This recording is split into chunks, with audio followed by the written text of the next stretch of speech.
吸います。吐きます。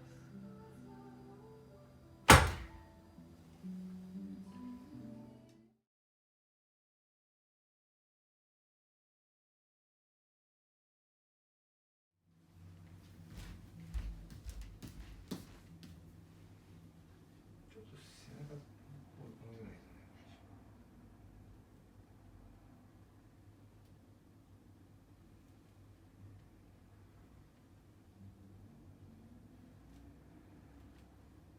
ちょっと左に回していきます。はい、反対。はい、いいです。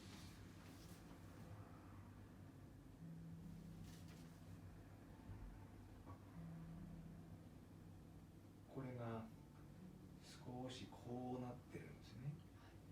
はい。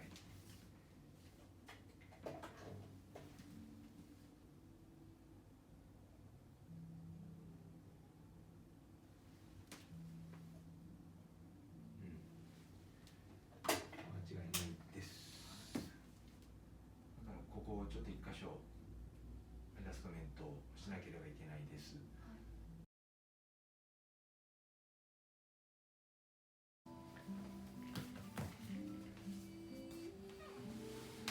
少し下がります。はい、OK です。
息を吸います。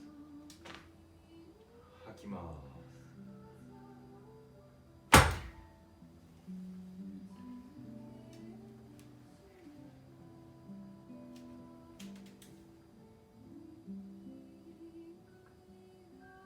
大丈夫ですか？